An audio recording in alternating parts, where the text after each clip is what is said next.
नमस्कार, मैं हूं डॉक्टर वरुण राजपुरिया। आज का जो टॉपिक है वो अपन पढ़ते हैं आयुर्वेद के अनुसार विष चिकित्सा उपक्रम।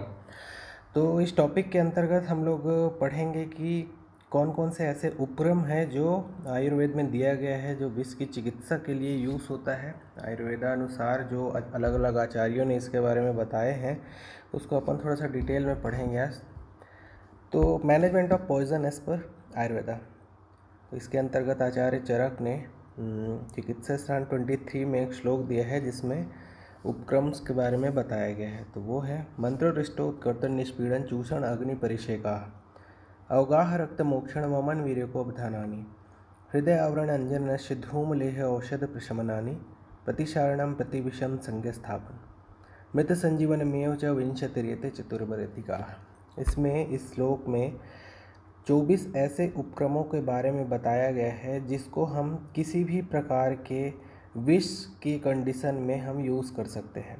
ऐसे अलग अलग 24 प्रोसीजर्स बताए गए हैं, उपक्रम बताए गए हैं जो किसी भी प्रकार के विष को विष की चिकित्सा या विष की चिकित्सा में हेल्प करने के लिए यूज़ किया जा सकता है। डायरेक्टली चिकित्सा के तौर पर या तो चिकित्सा में सहायक के तौर पर इसको यूज़ किया जा सकता है। ये डिपेंड करता है कि विष की मात्रा कितनी है, उसका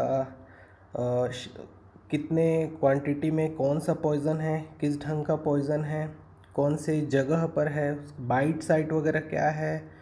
तो ये सारी चीज़ों को देखते हुए इसका 24 में से कौन सा उपक्रम जो है यूज़ होगा उसको निर्धारित किया जाता है। इसको अपन देखते हैं, आगे पढ़ते हैं।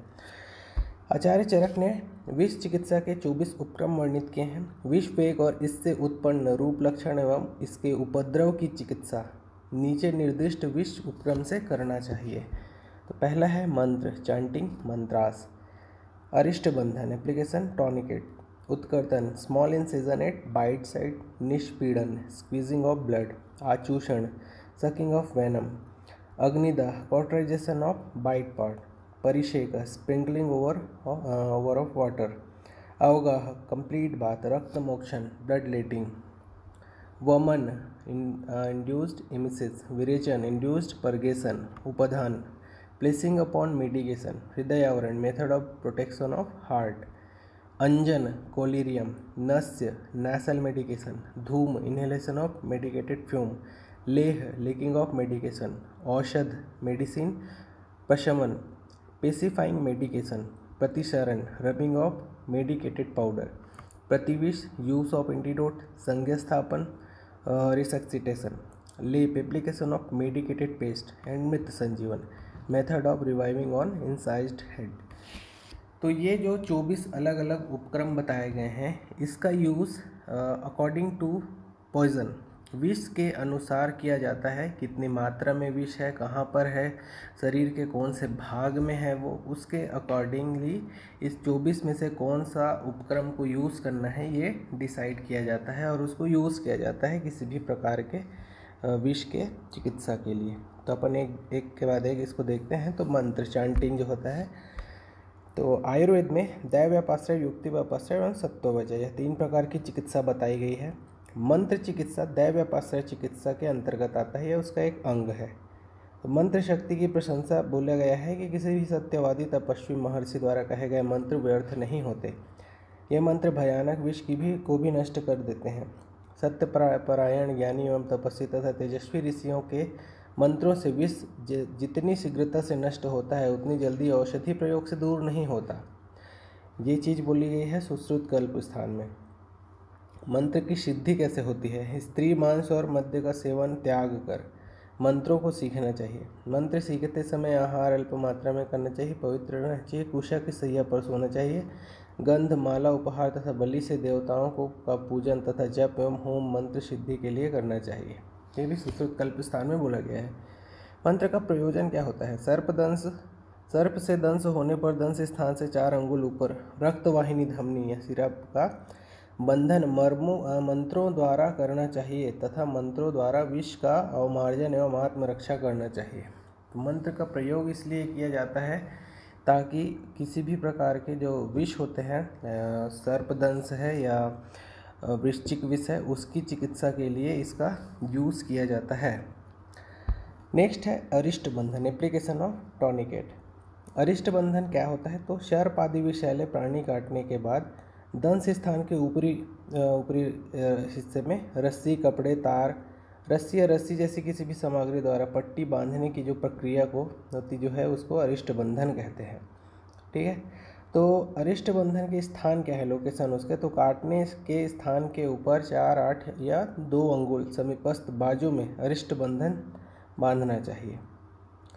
और इसके अलग अलग नियम बताए गए हैं, मतलब कंडीशन बताया गया है। या यह ना तो ज़्यादा दृढ़ होना चाहिए और ना ही ज़्यादा शिथिल, मतलब बहुत ही ज़्यादा टाइट नहीं बांधना है, ना बहुत ज़्यादा लूज बांधना है, क्योंकि अगर दृढ़ अरिष्ट बंधन की वजह से दूरस्थ भागों में रक्त का अवरोध होने की वजह से मांस का कोथ या गैंग्रीन हो सकता है, और शिथिल हो तो उचित विष का अवरोध नहीं हो पाता। तो बहुत ज़्यादा टाइट नहीं बांधना है, अगर टाइट बांधेंगे तो वहाँ पर ऑक्यूलेशन हो जाएगा, और ऑक्लूशन की वजह से वहाँ पर गैंग्रीन होने की संभावना रहेगी। और अगर लूज़ रहेगा तो फिर बांधने को कोई मतलब ही नहीं रहेगा, जो पॉइजन है वो पास हो जाएगा। तो अरिष्ट बंधन के प्रभाव क्या क्या होते हैं? तो रस, रक्त और लसिका प्रणालियों के माध्यम से समीपस्थ क्षेत्र में फैलने वाले विष को रोकने का काम अरिष्ट बंधन करता है।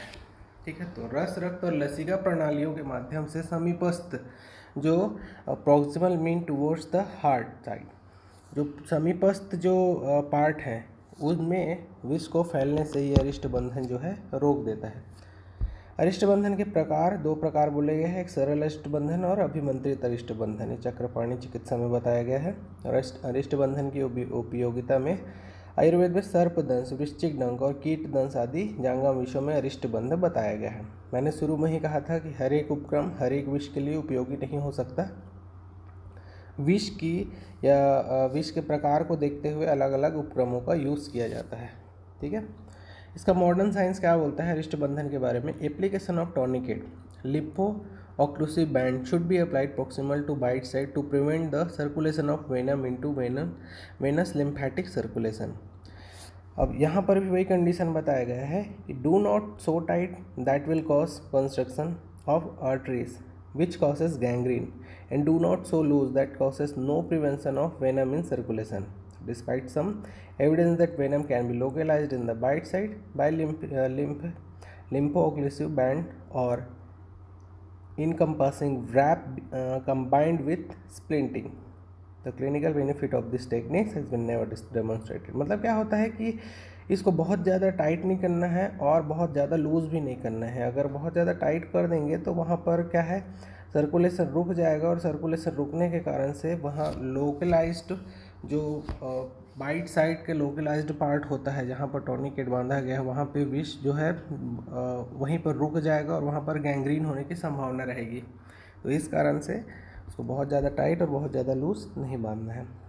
नेक्स्ट आता है उत्कर्तन, इंसिजन और एक्सीजन। तीक्ष्ण शस्त्र द्वारा दंश स्थान पर छोटा चीरा मारकर या काटकर विष का स्थानीय रस रक्त के साथ शरीर के बाहर निकाल देने की विधि को उत्कर्तन कहते हैं। मतलब जहाँ पर बाइट हुआ है वहाँ पर को चीरा लगा दिया जाए और ब्लड को वहाँ से निकाल दिया जाए, तो जब ब्लड निकलेगा तो उसके साथ जो विष अंदर गया है वो भी निकल जाएगा। यह विधि भेदन या छेदन द्वारा की जा सकती है। अगर दंश स्थान अंगुली के अग्रभाग में हो तो भेदन कर्म द्वारा उज्ज्वल जो है संभव है। दंश स्थान में क्रूश जैसा छेद लेकर और अनवशोषित विष को दूर करने का एक और सामान्य तरीका है जिसको छेदन कहते हैं। उत्कर्तन करने का यह सर्वसाधारण तरीका है। किसी भी दंश स्थान में चीरा लगाया जाता है और वहाँ से ब्लड को बहाया जाता है। तो ब्लड जैसे बहेगा तो उसके साथ साथ में वहाँ का जो विष रहेगा जो अंदर जा रहेगा वो भी बह के बाहर निकल जाएगा। उत्कर्तन की उपयोगिता क्या है? आयुर्वेद में सर्पदंश, वृश्चिक डंक और कीट दंश आदि जांघा विषयों में उत्कर्तन बताया गया है। अब उत्कर्तन का निषेध भी होता है, जैसे कि मर्म स्थान पर यह नहीं किया जाना चाहिए। नेक्स्ट है निष्पीड़न या स्क्वीजिंग ऑफ ब्लड। परिभाषा क्या है इसका? कि दंश स्थान पर दबाव देकर विष को निचोड़ने के विधि को निष्पीड़न कहा जाता है। उंगलियों या रोलर जैसी किसी भी तरह की वस्तु का उपयोग करके दंश स्थान को दबाया जाता है, जिससे विष को रस रक्त के साथ बाहर निकालने से विषाक्तता कम होती है। अब ये निष्पीड़न जो है उत्कर्तन के साथ भी यूज़ किया जा सकता है। जैसे कि उत्कर्तन में क्या किया गया था, वहाँ पर को एक चीरा लगाया गया था, तो चीरा लगा के जब ब्लड को बहाया जा रहा था उसी समय अगर स्क्वीजिंग किया जाए तो और अच्छे से ब्लड जो है ब्लड लेट होगा और बाहर निकलेगा, और इसके कारण से क्या बोलते हैं कि विष जो है वो बाहर निकल जाएगा। बट ये चीज़ ध्यान रखनी है कि ये निष्पीड़न का जो क्रिया है वो भी मर्म स्थान पर नहीं है, नहीं करना चाहिए। नेक्स्ट है आचूषण, सकिंग आउट ब्लड। इस प्रक्रिया में मुंह के द्वारा चूसकर दंश स्थान से विष बाहर निकाला जाता है। इस प्रक्रिया के दौरान आचूषण करने वाले के मुंह में सूती के कपड़े को भर देना चाहिए और वह अपने होंठ का उपयोग करके दंश स्थान को चूसकर विष को रस रक्त के साथ शरीर के बाहर निकालना चाहिए। इस प्रक्रिया के दौरान विष शोषक सामग्री को मुंह में भरने से आचूषण करने वाले के मुंह से उसके शरीर में विष हस्तांतरित नहीं होता है। आचार्य डल्हन के अनुसार काली मिट्टी, राख या कपड़े सहित गाय के गोबर का पाउडर को आचूषण के दौरान लेना चाहिए, क्योंकि यह उत्कृष्ट विष शोषक होने से ज़्यादा विष अवशोषित होता है और चूसने वाले के शरीर में विष हस्तांतरित बिल्कुल नहीं होता। आचूषण एक प्रक्रिया बताया गया है जिसमें शकिंग करना है बाइट साइड को। जैसे किसी सांप ने काट दिया तो उसका जो बाइट साइड है उसको शक करना है और उसको वहाँ पर से जो भी मटेरियल निकलेगा उसको निकालना है अपने मुंह के द्वारा चूस करके और उसको थूक देना है। बट अगर वो विष हमारे अंदर चला गया या हमारे किसी भी अल्सरेशन या किस कट वगैरह के द्वारा अगर हमारे सर्कुलेशन में गया तो हमको प्रॉब्लम हो सकती है। तो इस चीज़ से बचने के लिए ये सारी चीज़ें बताई गई है, लाइक मिट्टी, कपड़ा, राख, पाउडर, गोबर का पाउडर, ये सारी चीज़ें अगर अपन मुंह में रखते हैं और चूसते हैं तो उससे क्या होगा कि जो विष है वो उसमें अवशोषित हो जाएगा और वो हमारे अंदर नहीं जा पाएगा। ठीक है। नेक्स्ट है दाह या अग्निकर्म या कॉटराइजेशन। जब दंश स्थान शरीर के ऐसे अंग पर हो जहां अरिष्टबंधन नहीं किया जा सकता, तब शरीर के उस भाग को सोना, लोहा, चांदी के गर्म शलाका से या घी आदि से जला दिया जाना चाहिए, जिससे रक्त का स्कंदन होकर विष वहन में अवरोध होता है। तो ये सुश्रुत कल्प स्थान में बताया गया है कॉटराइजेशन करने के लिए। सर्पदंश में सोना या लोहे की शलाका से करना है। बिच्छू का डंक लगने से गुनगुना गर्म तेल या गुनगुना गर्म घी या नमक के साथ इसको जलाना है। मूषक दंश में गर्म शलाका या कांच से जलाना है। अलर्क विष में गुनगुना घी से कॉटराइजेशन करना है या विषारी तौर पर मतलब एरो पॉइजन में गुनगुना धातु वार्म मेटल, किसी भी वार्म मेटल से कॉटराइजेशन करना है। ऐसे अंगों पर जहाँ पर हम अरिष्ट बंधन वगैरह नहीं कर सकते, लाइक अब्डोमेन एरिया है, बैक साइड है, चेस्ट है, ऐसे जगहों पर अगर हो जाता है बाइट वगैरह हो गया और पॉइजनिंग है, तो वहाँ पर को अगर कॉटराइजेशन करना है तो इन अलग अलग चीज़ों से किया जा सकता है, जिसमें सोना, लोहा, चांदी आदि यूज़ करते हैं। दाह कर्म कहीं पर कॉन्ट्रा इंडिकेटेड है, लाइक दहन कर्म मंडली सर्प और पित्त दोष बाहुल्य में नहीं किया जाना चाहिए। मंडली सर्प को भी पित्त बढ़ाने वाला बताया गया है, इस कारण से वहाँ पर मंडली सर्प के केस में दाह कर्म कॉटराइजेशन वर्जित है। और इसके अलावा पित्त प्रकृति, रक्त पित्त, अतिसारी, जिसका शल्य ना निकला हो, दुर्बल है, बालक है, वृद्ध है, डरपोक है, अनेक व्रणों से पीड़ित है तथा जिसका स्वेदन कर्म वर्जित हो, ऐसे विषाक्तता के रुग्ण में भी अग्निकर्म नहीं करना चाहिए। अग्निकर्म की विधि क्या होती है? रोगी के स्थानिक दवा का भली प्रकार अवलोकन कर तथा रोगी के मर्म स्थान और बलाबल का भी पूर्ण विचार कर एवं व्याधि एवं मृत्यु का भी अच्छे प्रकार से विचार करके अग्निकर्म करना चाहिए। सुश्रुत के सूत्र स्थान में ही बताया गया है। इसका मॉडर्न पार्ट देखें तो as per modern science the use of cauterisation described, there are two type of cauterisation, first is electrical and chemical. In rabid animal bite, chemical cauterization by carbolic acid should be done so that Lyssa virus from bite site should be inactivated. Next है परिषेक या sprinkling of water. ठंडा, गर्म, गुनगुना, गर्म सादा पानी या औषधि पानी से विष प्रभावित क्षेत्रों की धुलाई करने के से विष जो है बाहर निकल जाता है, बह जाता है धोने से। The procedure is the washing of affected area with running plain water or medicated water, cold, warm, lukewarm or bearably warm depending upon the condition of the patient. In snake bite, the affected part of even the organ can be irrigated with water. Modern science में यही बताया गया है। As per modern science, the use of wash in running water found in rabbit bite animal where wound should be irrigated with plenty of water so that Lyssa virus should be washed out from the bite side. ये modern science में भी परिषेक के बारे में बताया गया है और आयुर्वेद में भी बताया गया है कि किसी भी लाइक रैबिट पॉइजन वगैरह होता है, कुत्ते के काटने वगैरह का जो केस होता है, उसमें क्या करना है कि नल के नीचे रनिंग वाटर में रख कर उस घाव को बहुत 5 से 10 मिनट तक कंटिन्यूसली धोते रहना है, उस पर इरिगेशन करते रहना है, परिषेक करते रहना है, पानी को उसके ऊपर गिराते रहना है ताकि वहाँ का जो वायरस है वो पानी के साथ बह जाए। यही सेम चीज़ मॉडर्न चीज में भी बोला गया है। This procedure also used in contact poison. Eye वगैरह में अगर कुछ होता है तो अपन कंटिन्यूसली आई को वॉश करते रहते हैं ताकि कोई भी फॉरेन बॉडीज़ वगैरह या पॉइजन है वो बाहर निकल जाए। Eyes skin should be washed with plenty of water so that the poison should be washed out from the contact side.